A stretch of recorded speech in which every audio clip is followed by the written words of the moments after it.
নমস্কার বন্ধুরা, মৌসুমি রান্নাঘরে সবাইকে স্বাগত। আজ আমি আবার একটা রেসিপি নিয়ে চলে এসেছি, এগ চিলি। ডিনারের জন্য বা বাড়িতে কোনো ছোটোখাটো অনুষ্ঠানের জন্য চিলি চিকেন আমরা বানিয়েই থাকি। অনেকেই দেখবেন চিকেন খান না, তাদের জন্য ঝটপট বানিয়ে দিতে পারেন এগ চিলি। তাহলে বন্ধুরা চলুন শুরু করি আজকের রেসিপি।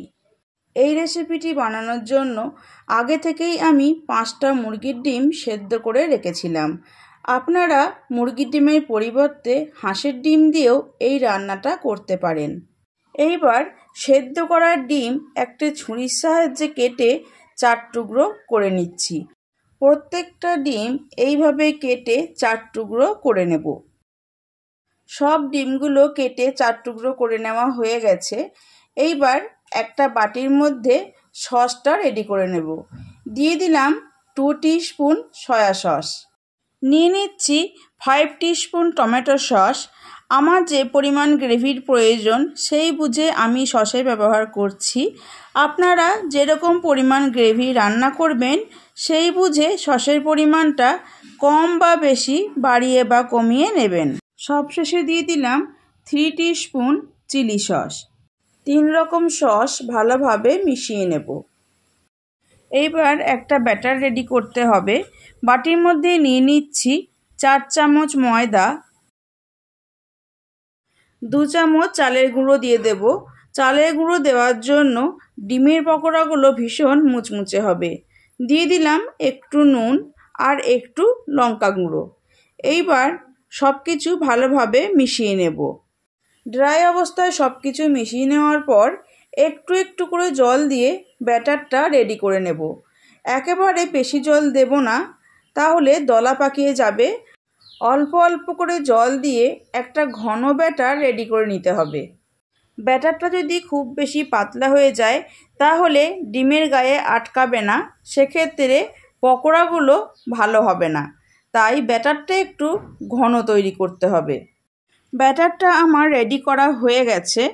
এইবার একটা বাটির মধ্যে আমি নিয়ে নিচ্ছি 1.5 টিস্পুন কর্নফ্লাওয়ার। সামান্য একটু ঠান্ডা জল দিয়ে কর্নফ্লাওয়ারটা গুলে নেব। এইবার রান্না শুরু করব। কড়াই গরম করে দিয়ে দিচ্ছি বেশ কিছুটা পরিমাণ সাদা তেল। পকোড়াগুলো ডুবো তেলে ভাজতে হবে, তাই প্রথমে তেলের পরিমাণটা একটু বেশি দিতে হবে। তেল ভালোভাবে গরম হয়ে যাওয়ার পর একটা ডিমের টুকরো নিয়ে ব্যাটারের মধ্যে ভালোভাবে ডুবিয়ে তেলের ওপর দিয়ে দেব। এইভাবে প্রত্যেকটা ডিমের পকোড়া ভেজে নেব। আর গ্যাসের ফ্লেমটা হাইতেই রাখবেন, কারণ ডিম অলরেডি সেদ্ধ হয়েই আছে, তাই পকোড়ার ভেতরের অংশ সেদ্ধ হওয়ার কোনো ব্যাপার নেই। তাই হাই ফ্লেমে পকোড়াগুলো গোল্ডেন ব্রাউন কালার হওয়া পর্যন্ত ভেজে নিলেই হবে। দেখুন পকোড়াগুলো গোল্ডেন ব্রাউন কালার হয়ে গেছে। এই সময় তুলে নিচ্ছি। সমস্ত পকোড়া ভাজা হয়ে গেছে।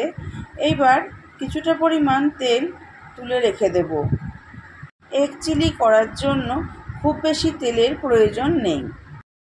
কড়াইয়ে 1.5 টেবিল স্পুন মতো তেল রেখে দিয়ে দিলাম কয়েকটা কুচানো রসুন। রসুনটা একটু ভেজে নিতে হবে। রসুন ভেজে নেওয়ার পর এর মধ্যে দিয়ে দিলাম কুচানো পেঁয়াজ। চিলি চিকেন রান্নার জন্য আমরা যেভাবে পেঁয়াজ ক্যাপসিকাম কাটি ঠিক সেইভাবেই এই রান্নাতেও পেঁয়াজ ক্যাপসিকাম কাটতে হবে। হাই ফ্লেমে পেঁয়াজটা 2 মিনিট মতো সময় ধরে নাড়াচাড়া করে নিয়ে দিয়ে দেব কুচানো ক্যাপসিকাম আর কয়েকটা কাঁচা লঙ্কা টুকরো করে দিয়ে দেব। ঝালটা অবশ্যই নিজেদের পছন্দ মতো দেবেন। 2 মিনিট মতো সময় ধরে আবারও সব কিছু নাড়াচাড়া করে নেব। গ্যাসের ফ্লেমটা হাইতে রেখেই পেঁয়াজ ক্যাপসিকাম ভাজতে হবে। যদি লো ফ্লেমে ভাজা হয় তাহলে পেঁয়াজ আর ক্যাপসিকামের ক্রাঞ্চিনেসটা নষ্ট হয়ে যাবে। প্রায় 2 মিনিট মতো সময় ধরে হাই ফ্লেমে ভেজে নেওয়ার পর দিয়ে দিচ্ছি স্বাদ মতো নুন। আমি এখানে 1 টিস্পুন নুন দিলাম। যেহেতু সস ব্যবহার করব আর সব রকম সসেই নুন থাকে, তাই নুনের পরিমাণটা একটু বুঝে দিতে হবে। পেঁয়াজ ক্যাপসিকামের সাথে নুনটা মিশিয়ে নেওয়ার পর দিয়ে দিচ্ছি সসের মিশ্রণটা, দিয়ে দিচ্ছি 1.5 কাপ পরিমাণে জল।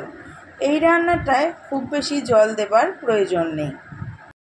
গ্রেভিটা ফুটে উঠেছে, গ্যাসের ফ্লেমটা হাইতে রেখেই 3 থেকে 4 মিনিট মতো সময় ধরে গ্রেভিটা ফুটিয়ে নেব, যাতে গ্রেভিটা একটু ঘন হয়ে যায়। প্রায় 3 মিনিট মতো সময় ধরে গ্রেভিটা ফুটিয়ে নিয়েছি। দেখুন অনেকটাই ঘন হয়ে এসেছে। এই সময় দিয়ে দিলাম গুলে রাখা কর্নফ্লাওয়ার। কর্নফ্লাওয়ারটা দিয়ে একটু নাড়াচাড়া করে সব কিছু ভালোভাবে মিশিয়ে নিলাম। দেখুন গ্রেভিটা ফুটে উঠছে। এই সময় দিয়ে দেব ডিমের পকোড়া। ডিমের পকোড়া দেওয়ার পর বেশিক্ষণ রান্না করার প্রয়োজন নেই। ওই 1 মিনিট মতো সময় নাড়াচাড়া করে নিয়ে গ্যাসের ফ্লেমটা অফ করে দেব। বন্ধুরা, রেডি হয়ে গেল আমাদের ভীষণ সহজ এবং সুস্বাদু একটা রেসিপি, এগ চিলি। আপনারাও বাড়িতে ডিনারের জন্য হোক বা ছোটোখাটো অনুষ্ঠানের জন্য হোক এইভাবে খুব সহজ পদ্ধতিতে এগ চিলি বানিয়ে ফেলুন। তারপর কমেন্ট সেকশনে এসে আমাকে জানান রেসিপিটি আপনাদের কেমন লাগলো। আশা করছি আজকের রেসিপিটি আপনাদের ভালো লাগবে। ভালো লাগলে চ্যানেলটি সাবস্ক্রাইব করার অনুরোধ করছি। পাশে থাকা বেল আইকনটি প্রেস করে অল সিলেক্ট করে দেবেন, কারণ আমি চ্যানেলে যখনই নতুন কোনো রেসিপি দেব আপনাদের কাছে তাহলে খুব তাড়াতাড়ি পৌঁছে যাবে। আর ফেসবুক থেকে দেখলে পেজটি ফলো করে একটি লাইক করে দেবেন এবং ভিডিওটি বন্ধুদের সাথে শেয়ার করে নেবেন। আজকের মতো এই পর্যন্ত। আমি আবার আসবো অন্য কোনো রেসিপি নিয়ে। ভালো থাকবেন, সুস্থ থাকবেন। ধন্যবাদ।